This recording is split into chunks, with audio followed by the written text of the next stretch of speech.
All right, ladies and gentlemen, today I have the privilege of having one of my favorite people in the world do an interview with me. This is my big brother, Will Gray.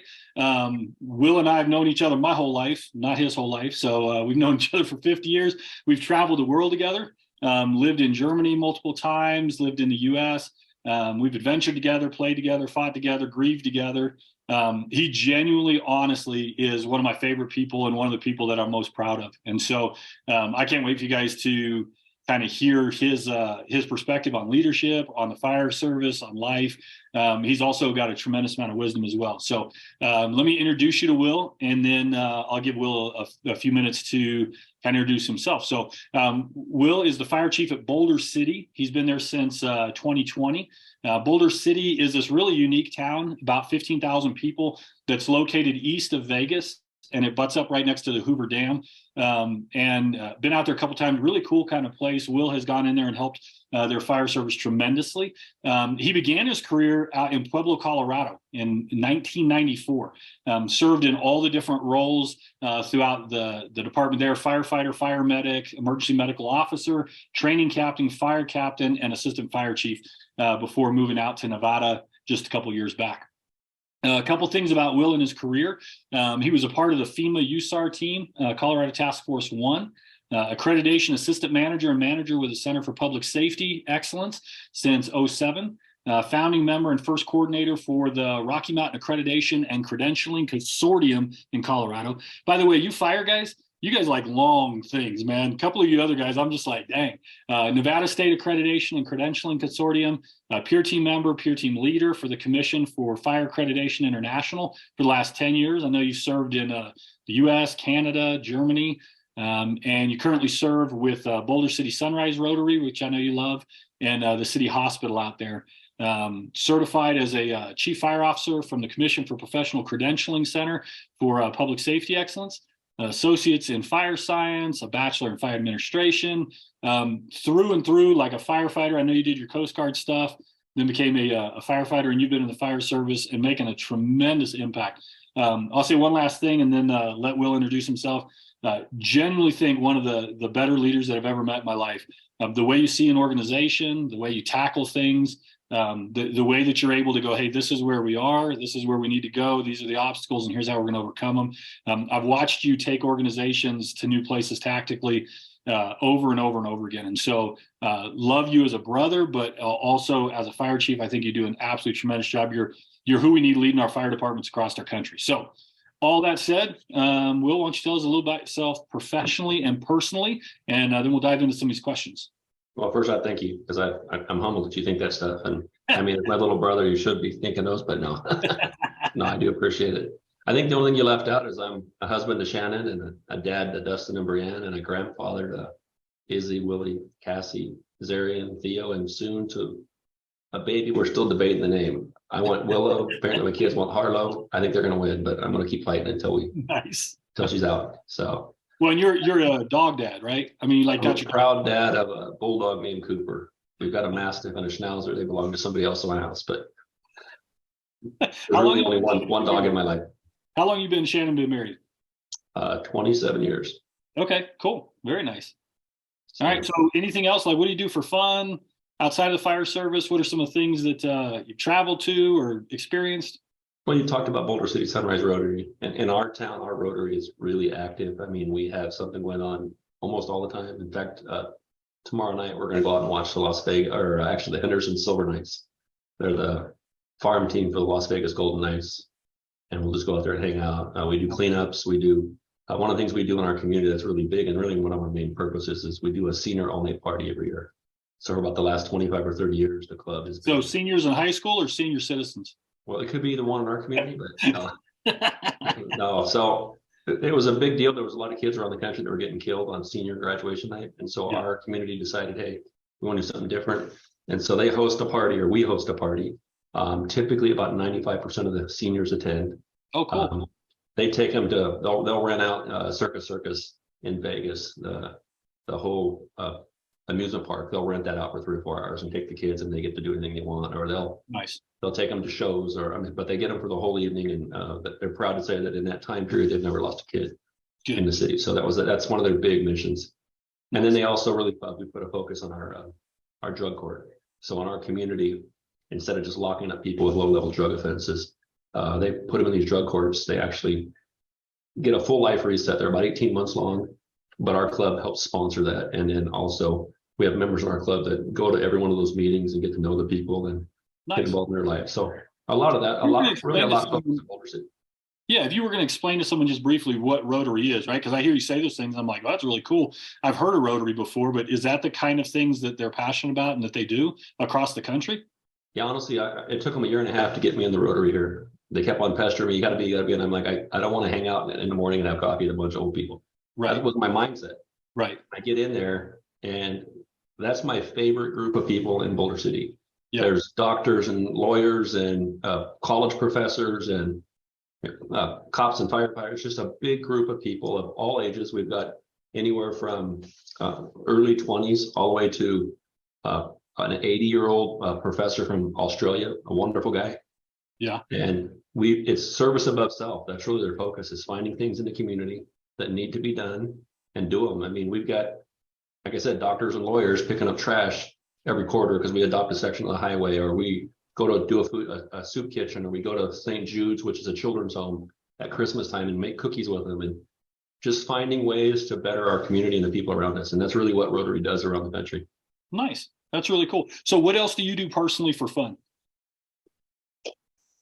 Well, I run a little bit. I love to hunt, and I would like to be out hiking in the mountains. And while we have rocks in Boulder City, it resembles Mars a little bit more than the Rocky Mountains where I grew up. So we do a little bit of hot hiking in the rocks, but it's different.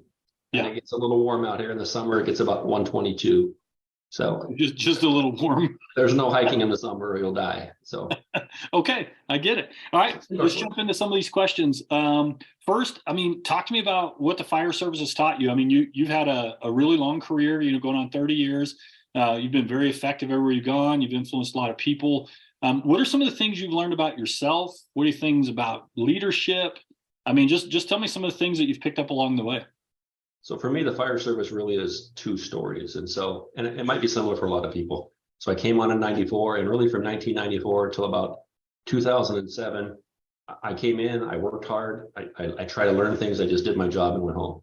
Yeah. And then in 2007, I got exposed to International Fire Accreditation, which is similar to CALIA with the police departments, or CAS with ambulances, or hospital accreditation. It's a comprehensive, about 700 or 800 pages of documents where you document every aspect of what you do in the fire department. So as our department was starting to go through that, I was invited into that team. Right. And so I started looking at that a little bit, and I got to not only be part of something bigger, but I also got to learn more about the fire department, the administrative side. Right. How we evaluate, how we appraise. So let me ask you this real quick. What's the purpose of accreditation? Because we've talked about it in a couple other calls I've been on, but I would love for people who are like, okay, well, I keep hearing this. So why? It's a continuous improvement model.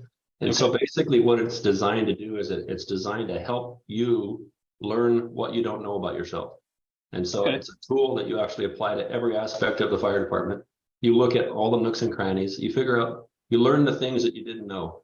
You know, and so in Pueblo, where I came from, we had we had good firefighters, and we fought good fires because we had a lot of house fires, but we didn't know why. We didn't know why it took so long. We didn't understand some of the outcomes. We never looked at that. We just went and gave it our best and went home. We weren't getting better because we weren't looking at why we weren't getting better. This model, when it's applied, you evaluate everything. We went to a fire today. Well, how long did the fire take to go out? Well, it took us an hour. Well, why did it take an hour? Yeah. Well, I don't know. We did these steps. Well, are those steps the right steps? And so it really makes you evaluate everything. So as we went through that process, it changed that fire department from an okay fire department to, in my opinion, one of the best fire departments in the state. Yeah. We also went from being just somebody else to a fire department. People around the country were calling and saying, hey, how are you doing that? Yeah. And so once I got into that and started getting into that professional development and continuous improvement and the whole accreditation model, strategic planning, it got me excited to see a different side of the fire department and in the fire service in general. And it made me passionate to the point where I believe in it so much that I go out for free on my own time around the country. And like you said, I've been to Germany and Canada evaluating other fire departments and basically sharing what I've learned, because I think it's that important for other people. Right.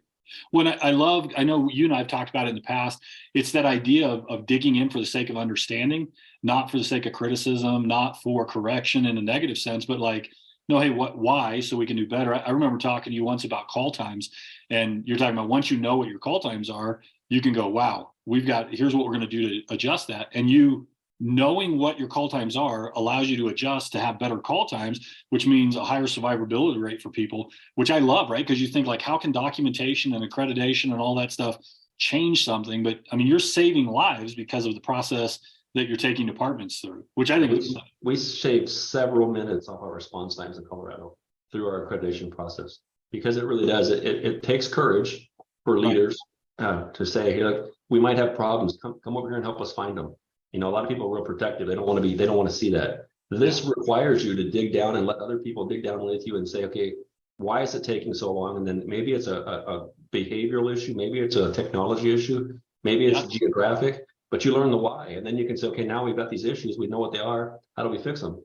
Yeah. And then you can apply a fix. And then at the end result is you get there faster. So if you're having a cardiac arrest, instead of trying to hold your breath for 7 minutes, which isn't very good, you might only have to hold it for 2 or 3. And, and then the outcome is that you don't have brain death and you get to live. And so really the end result is to be a faster, safer, better equipped and better trained fire service. I love it. Yeah. What about other things you've learned along the way as well? Not to be critical of fire service, but I learned that we don't do a good job taking care of our own. Okay. Something I'm pretty passionate about. I think over the years, we talk about a safety officer on an incident. We always have that one trained officer whose job is to make sure nobody gets hurt. But what we haven't done historically is done a good job of making sure they're not mentally hurt. Right. And so we go into these really bad calls and we see, babies that have died or people that have been, disfigured in a bad wreck or killed in a violent way. And then we've historically been expected to just suck it up and go to the next call and go to the next call. Well, what we've learned over the years is most firefighters, we're not created to suck it up. We're still people. And so you get all these years of trauma, and then we're developing things called complex PTSD, which is instead of having that one traumatic event, which a lot of people in our world have, that's kind of easy to go in and unpack that. But when you have 100 bad events and they're all stacked together and you've never taken the time to start working on them, it creates sleep disorders and health issues. And unfortunately, as we see every year in the fire service and in the law enforcement, suicides. Right. The last 2.5 months, we've had in our Las Vegas Valley, we've had 2 firefighter suicides. We just had another one last week. And so they get to that point where they just can't take it anymore. Well, and you're hitting on something I think is critical, because I think sometimes from the outside, we think in terms of trauma as a single event, but the cumulative effect of trauma, the cumulative effect of stress is really what does it, right? It's not necessarily the one event that triggers it. It's just all the events that stack that haven't been able to be dealt with or processed. Yeah, and I think one of the things that makes firefighters so good and also hurts them is if you give somebody 3 firefighters and say that's all you're getting, they're going to go do a great job. Right. They're just going to get more wore down. So when you do a great job with that small number, you might need more, but you've always done a really good job because that's who they are. They're not going to do a bad job so they can make a point. They're always going to do the job. So they do it. So then the cities that they employ them expect them to do it. And then basically use them all up until where they're broken and sometimes at the verge of killing themselves. And then I don't want to say throw them away, but then they retire and leave and it's not our problem. Yeah. And so as the fire service, I think we've failed a lot of firefighters, not on purpose, because I don't know many fire chiefs and fire leaders that don't love their firefighters. We just didn't know, like we talked about earlier, you don't know what you don't know. Right. We didn't know, and then we don't understand how to properly identify it. And then when you identify it, what do you do with it? Bob's not acting right. Well, what do you do? Right. Well, and there's a couple of things that you're hitting on that I think is fascinating to me. One of them is the idea that because the firefighters and the fire service have done more with less, more bricks without the straw, then that becomes the expectation. Well, you can, so you should, instead of going, hey, in some of our civic situations, we need to go, well, yeah, maybe 3 firefighters can do it, but 4 sustains the whole situation, the life of the firefighter better. And so it's an interesting concept when you think about funding on a city level. It's not just, what's the minimum we need, but what do we need actually for firefighter care? And I agree with you as well about the mental health piece. I was talking to another chief recently And he mentioned that in one of the departments he had previously served, they actually hired an organizational coach. And his job from firefighter to chief was, how are you doing? How's your physical health? How's your relational health? How's your mental health? How can I help you with career advancement? How are your finances doing? And I thought it was a fascinating thing to think about more of our departments, finding people that we go, hey, listen, we can't just cobble it together all the time with peer support and we've got this here and that there. Sometimes it is investing in someone who's going to take care of the members of our fire service. And I think what a cool way of making sure that we honor them and don't go, we're trying to get you to retirement so we can replace you, but hey, we want you to have a great life all along the way as well. And 2 points I'd make, the fire service was originally created to fight fires. Yes. And then in the 70s, we picked up medical. Well, they can do medical calls too. So yeah, okay, we'll take on medical calls. And what about hazmat? Yeah, we better do some hazmat. Well, technical rescue, who does that? Well, firefighters can do that. And it's gotten so bad during the pandemic, we adopted public health. Yeah. Fire departments across the country were vaccinating and testing because health departments couldn't do it. And so that role was getting tossed on. It's just something else. And they just continue to pile them. And there is a point when you can only hold so much, and so it's reasonable to think that people start to pop, and then the other thing I think of is, the fire service has made progress. They're still not there on medical physicals. NFPA has a standard that talks about what a firefighter physical should look like. We're exposed to cancer and stressors that cause heart disease. They've done a pretty good job, and more places are saying, hey, the whole state of Nevada, you have to provide comprehensive medical physicals at the city's expense, which is wonderful. But we still don't talk about mental health. Yeah. There should be a mental health physical every year. Again, because some of us will go out and ask for help, and some might talk to a friend, but some will never, ever go on their own. Where if you had to do an annual mental health physical, you'd have to go sit down with somebody. They just talk about it. Not to, like you said, not to indict you or say, oh, you got problems, you got to leave. But to make sure you leave this place whole. Well, there's an organization that I absolutely love, and I try to talk about them anytime I can. It's called Soul Survivor 501c3. You can find them on Facebook. They work with military. And the way that they've tackled mental health is brilliant, because instead of going, come lay down on a couch and talk about your feelings, what they do is they go rappelling, they go surfing, they go shooting, and they use that environment to do their checks in. Hey, how are you doing? How are you feeling? And what I love is I think of fire service, law enforcement, combat, vets, all those people. And I think, I think wellness can be active and enjoyable and adventurous. It doesn't always have to be, therapeutic in the sense of sitting in an office. And so I'm hoping that, as we have more and more of these conversations across these different industries, that we show people, hey, mental wellness can be active and enjoyable. And there's ways to find out how people are doing without it feeling like a deep emotional experience all the time. Because you're a fire chief. I love you. My son's a cop. I've got all kinds of people in the industry. And I see these strong people, men and women, who in the right context are open, but if forced into it, just kind of close up. And so I'm hoping to see some growth in that area where it's a more enjoyable process that people want to tackle, and not, oh man, here I go again kind of thing.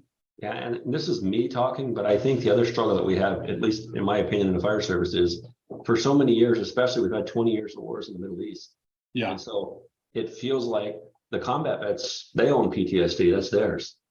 And so we can't say we have PTSD, because we always have to quantify. Well, I didn't go to war, but I will argue that, we had a recent accident where we had 20 bicyclists run over by a box truck, and 5 of them were killed instantly.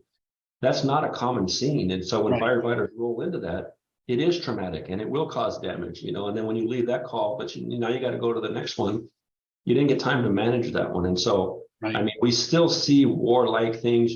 Thank God we're not shooting at each other and people aren't shooting at us typically.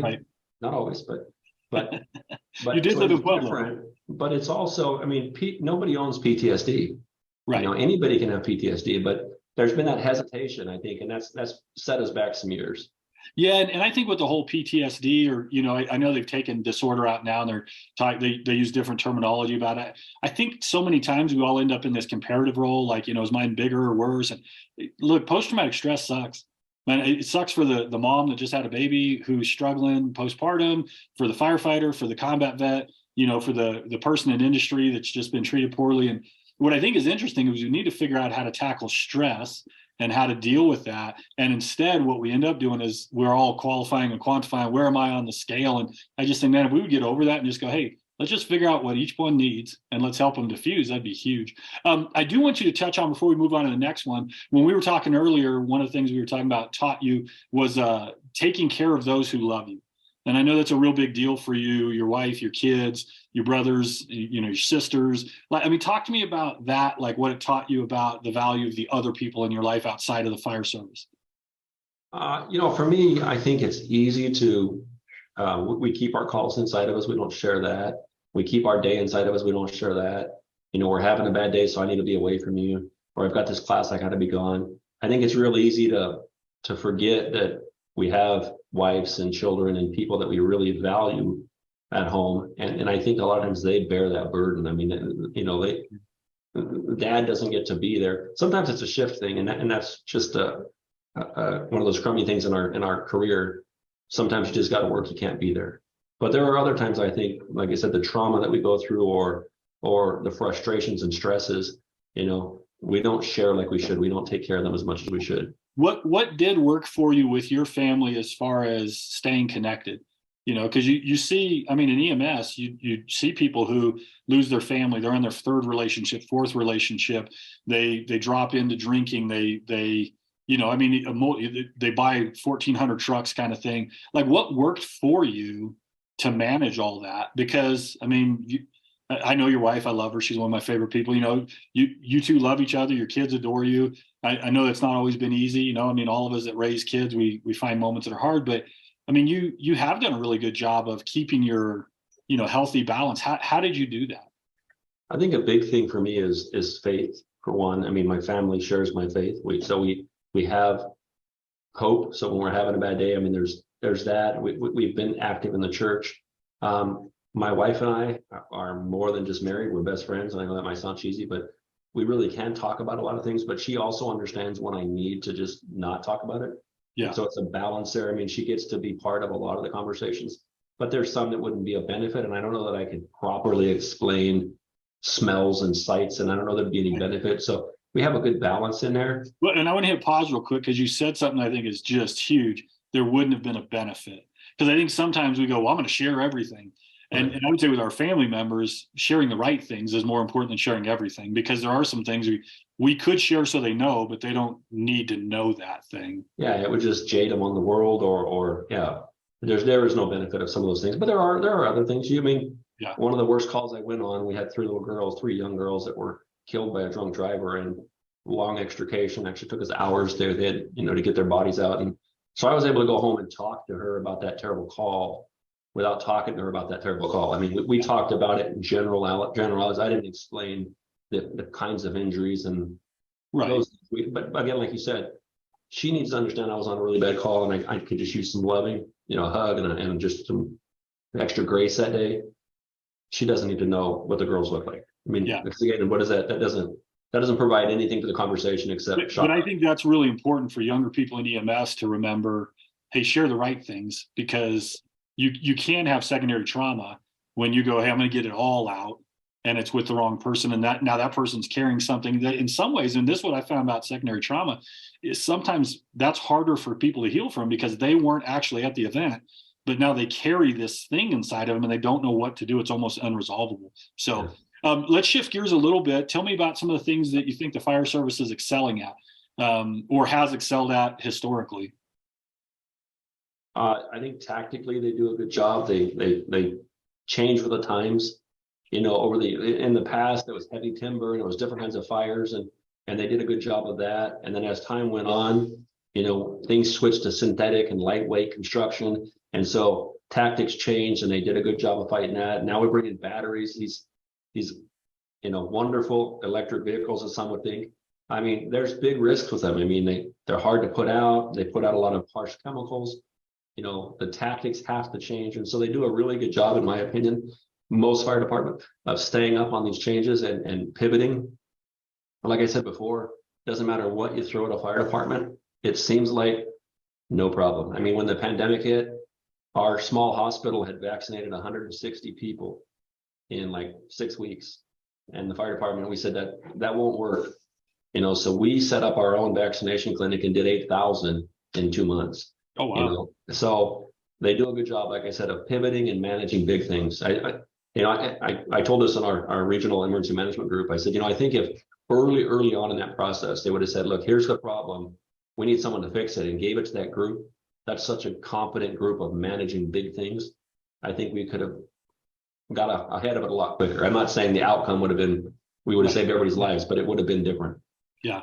No, I have appreciated as I've gotten to know more and more of the fire chiefs and fire service, that you guys' adaptability and your problem solving. Like, hey, give it to us and we will figure it out. That part has really stunned me, because you guys do have your hands in a lot of things. I was talking to a chief the other day, and he's talking about, and we do wildland fires, and then we have water rescue that we have to do. I remember talking to you when you were training earlier in your career. Hey, I do the rappelling and all that stuff, and you're like swiftwater rescue and hazmat, and what about if a plane goes down, and the amount of things you guys have to do is stunning to me. Just the how you have to be so good at so many things.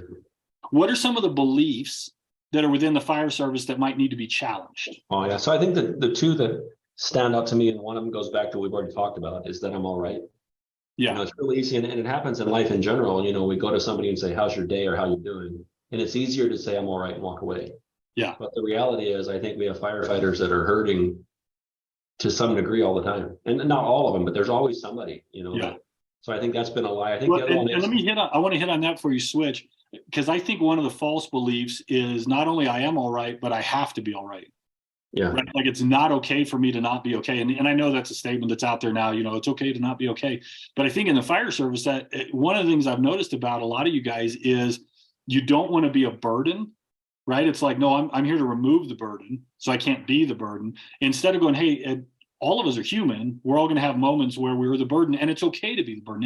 It's okay to be the person who needs somebody to come in and encourage and lift you up. But what I've noticed in EMS is, like, it's not only like I can't be that. I'm supposed to remove it. I can't be that. And so I think it's interesting, right? Like, I'm all right and I'm supposed to be all right. Instead of, no, you're supposed to be human, and you'll have not all right moments. Yeah, and I think firefighters, I was just talking to one today who's got a back injury and he's in the office for a couple of weeks, and firefighters want to be on the fire engines. They don't want to be in the office. They don't want to be down. And so if they're not all right, they run that risk of maybe being off the rigs for a little bit. And so they don't want to run that risk. And so I'm okay.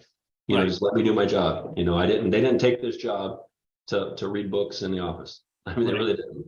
So that's one. I think the other thing is, and it's hard. I know people joke about it, but that firefighters sit around and watch TV and eat pot roast, and that could have been the thing in the 1950s.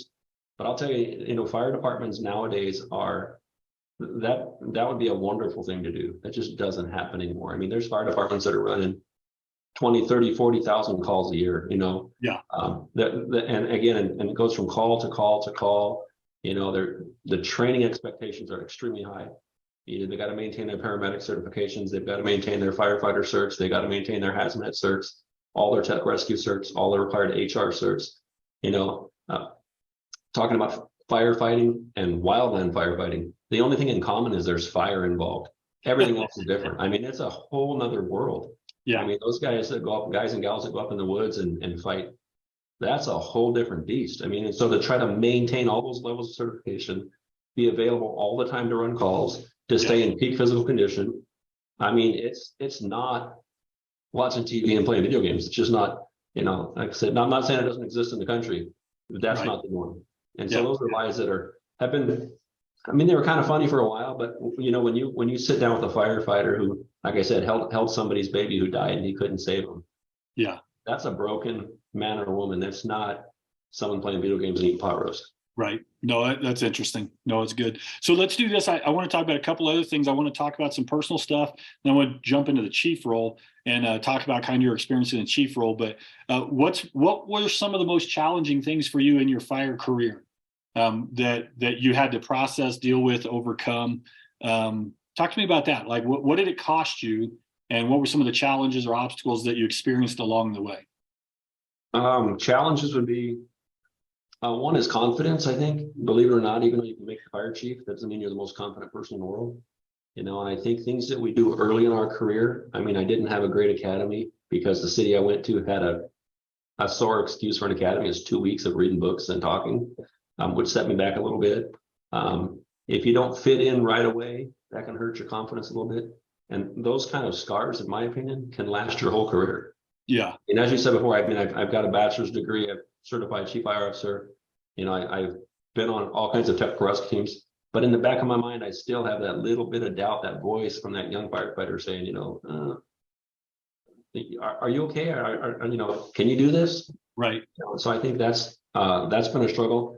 I also think getting the support you need, at least as a chief, that's something that really stands out. Is when you come up through the fire service, you come up with your probationary firefighters, the guys that you learned with, your station crew, your shift. As you move up the ranks, that group gets smaller and smaller and smaller. Yeah. In some places, when you went from the bottom to the top in the same organization, you might still have a few people around you. When you do what I did and you do most of your career somewhere and go become fire chief in a whole nother state, you've got to build a support system from the ground up. There is nobody except that person that travels with you, my wife. Yeah. So getting that proper support, and as we've talked about, there's certain things that she doesn't need to hear. So who is that person? Who is that group that you can reach out to and say, hey, I'm having a bad day, or hey, I need some advice on this. And yeah, maybe not be in the city because maybe it needs to be confidential. So yeah, it's been a little bit of a challenge. I mean, and so where have you found that? I mean, I know Rick, who's another fire chief. That's been one of my best friends in the world is the fire chief in Shawnee, Kansas. Yeah. We've been close friends.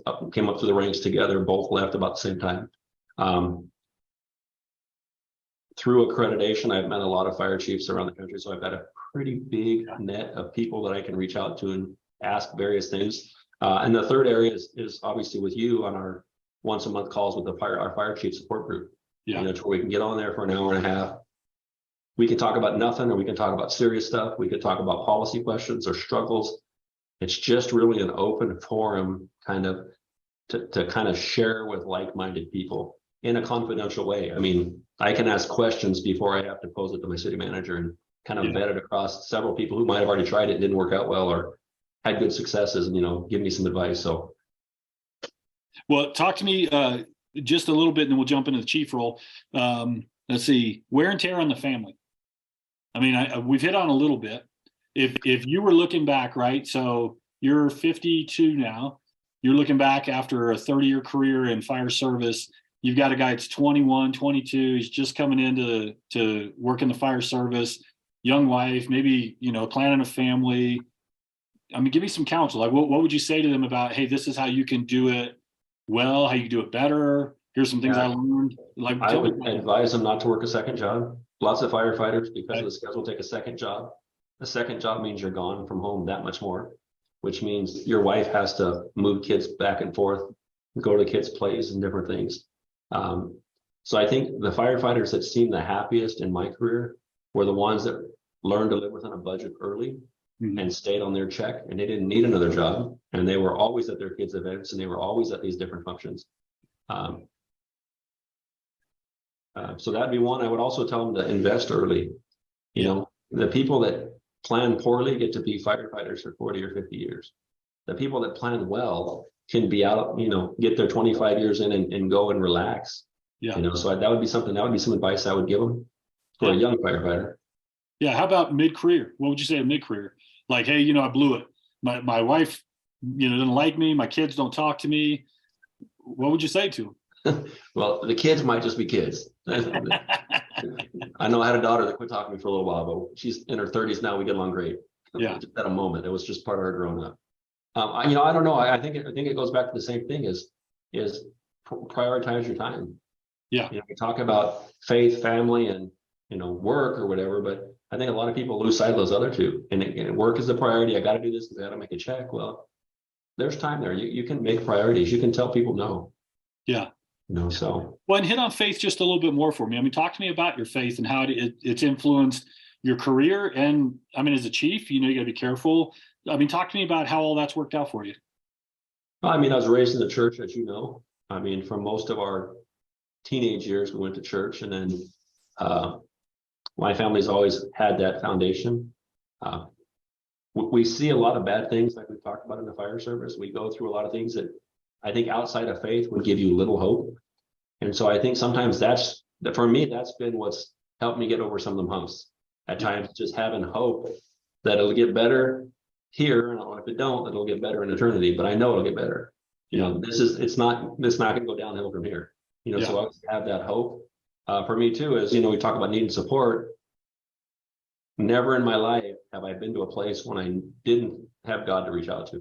So no matter how dark it feels or how rough it is, I can always withdraw and take some time quiet and pray and kind of get recentered and focused. And again, it might sound cheesy, but it works. I mean, it's real for me, And so having that foundation of faith, plus it requires me to be different. Yeah. To be, we talk about integrity and honesty and all these things.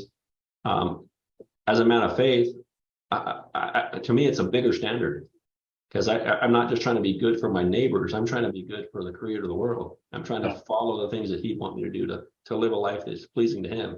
My opinion is, if you live that life, you're meeting all those other expectations.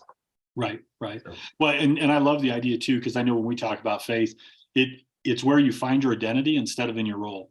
So all the ups and downs can kind of even out a little bit more. So it's not like I'm a fire chief and I'm not a fire chief, I'm nothing. When you know who you are, when you know, like, okay, I was created. One of the things I love to share with EMS people all the time is, from my faith perspective, and we share it, but I would say from my faith perspective, do you realize that you were a conscious thought of God? Like he was sitting there creating, and he thought of you and then went, oh yeah, you're necessary. You're like, I want you there. And so anytime I can go through those moments where I'm like, I don't know, I'm just like, man, God made a decision about you, which is why you're here. Which I think is huge. I mean, I think helping people identify apart from their role can be massive. Yeah, and I make it clear, and it's not to be a dig on the fire service, but I do my best at work as the fire chief. When I'm off, I'm Will. Yeah. I mean, I know people that they're whole so when you're off, you don't rescue cats out of trees? You just leave them up in there? I don't like cats, so I stay up there. I don't rescue cats on duty. No, but I mean, honestly, when I'm off, I'm Will. I'm the guy at Rotary, or Will Shannon's husband, or the neighbor. I mean, not that it's a bad thing to be so fire centric, but there's people that's everything.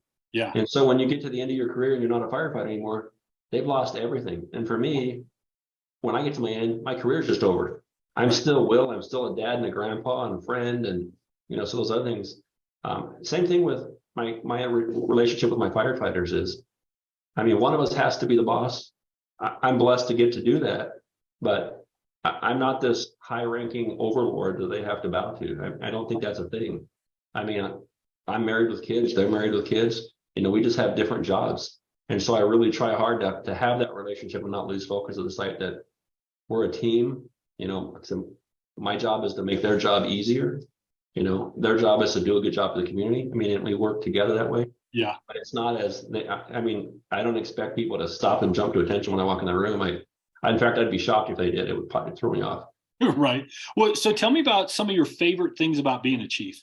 Like, what, because some of the people that listen to this are going to end up going, I'm in the fire service and I want to move up through it. And sometimes the question I'll ask people is, what were some of the biggest struggles? And, some of the common ones are, hey, man, it's lonely at the top. And, you have friends that you brought up with you. But I'm curious, from your perspective, what do you love about the role? What is it giving you an opportunity to do? What do you go, man, this is just, these are parts of what I really like. And so, I'm a fixer. I like to fix things. And so I inherited a fire department that had a bunch of good firefighters, some pretty good equipment, and really was raw beyond that. Yeah. They weren't following national standards. They weren't deploying appropriately. They didn't have some of the resources they needed. They didn't have the training they needed. They didn't have a lot of the things. And so I've been able to come to a community and take the knowledge and experience that I got from Pueblo and from my time in accreditation and apply it to this model and make them better. My goal really is to come in here, and when I leave, I've already told the city manager, my goal is to have your next fire chief working here already. We're developing our new firefighters. We're helping them become good engineers and good captains and teaching them how to be battalion chiefs. Is to be able to do that, to get the budgets in order, to order the equipment and get replacement cycles in place, to build relationships with the community, is to really make a difference so that when I leave here, the next person, the guy or woman that inherits this fire department, has a much easier time and they can actually do a lot more because they don't have to do all the fixing. So Yeah. I enjoy that. To me, that's fun to me. I mean, in fact, we've just led the department through our accreditation. We sit before the commission in about a month to see if we can become one of 301 accredited fire departments out of 32,000 in the country. That's That's awesome. the kind of stuff that I enjoy. Yeah. Yeah. Yeah. Other things about your role, like within fire service with your people that you enjoy being a chief? I mean, so I know the strategic planning, fixing, solving, funding. So I led our department through the first external stakeholder strategic plan that I developed. I'm working with our senior staff to help develop our internal strategic plan.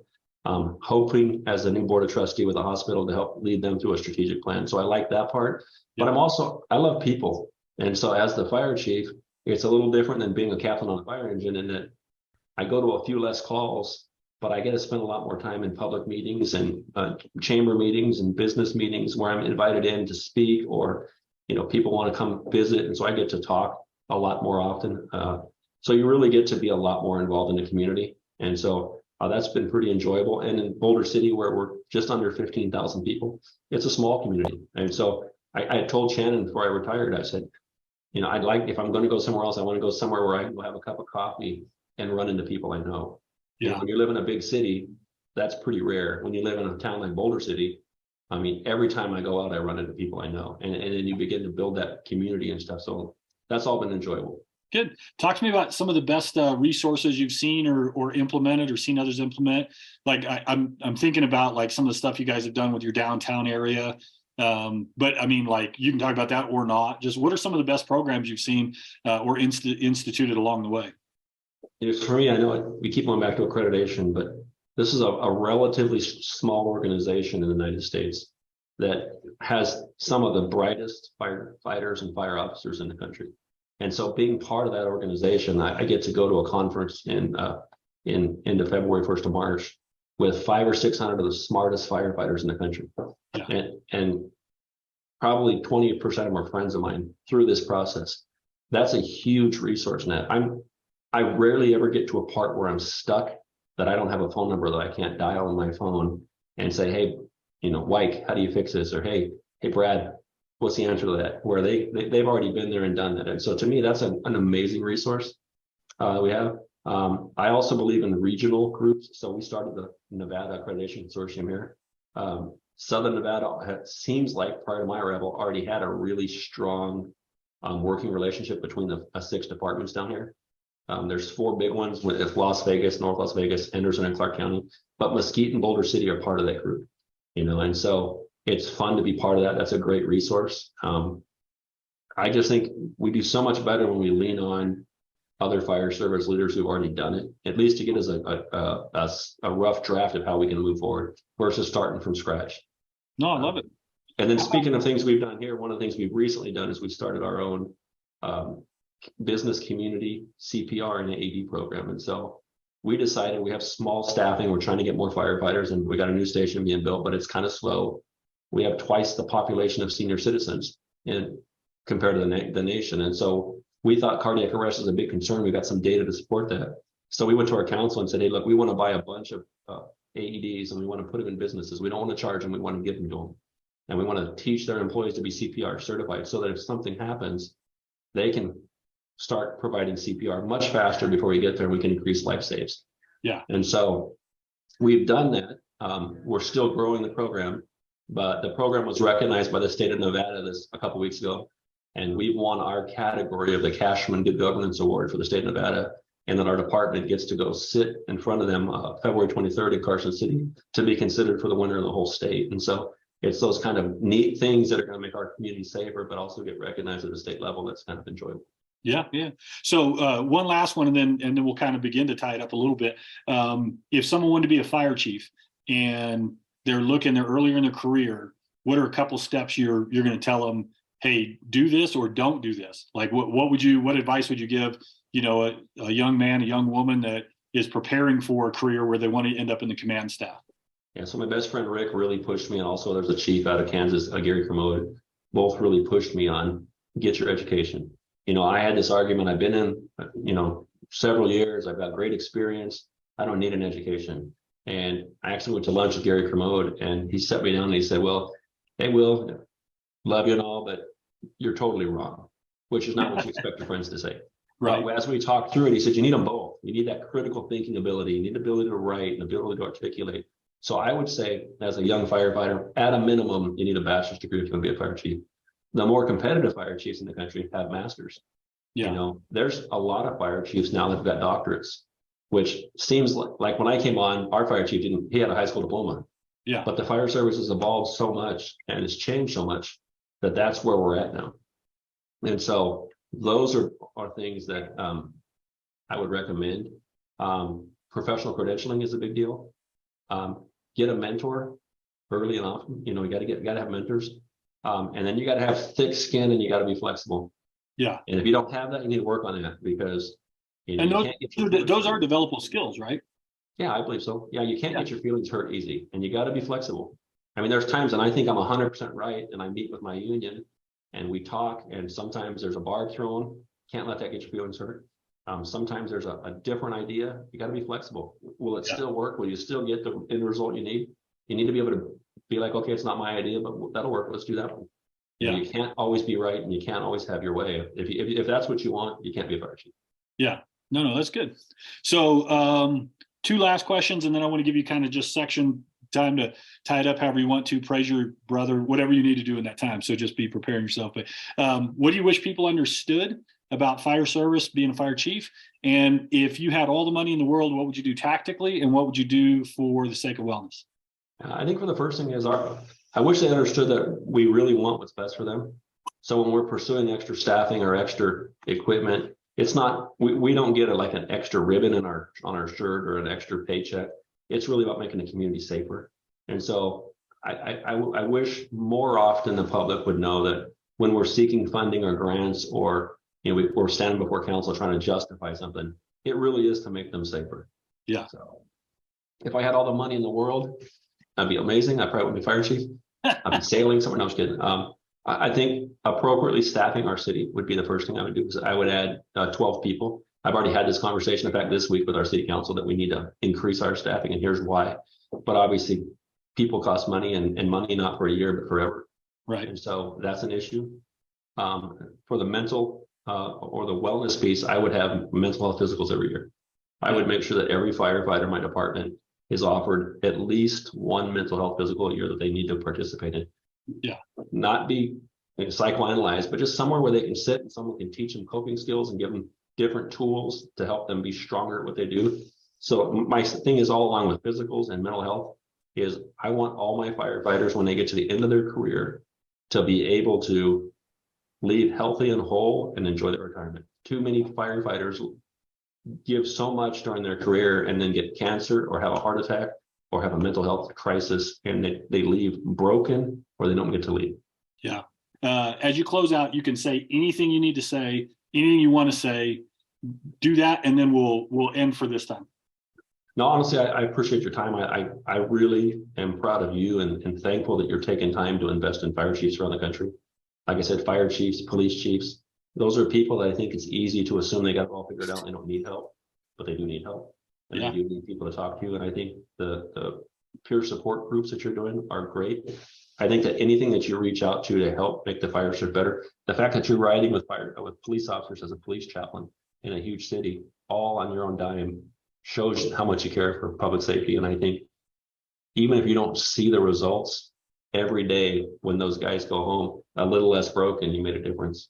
And that might be the difference in them getting to retire whole and not making it out of the job. Yeah, that's awesome. All right, dude, I love you. I know you got to run.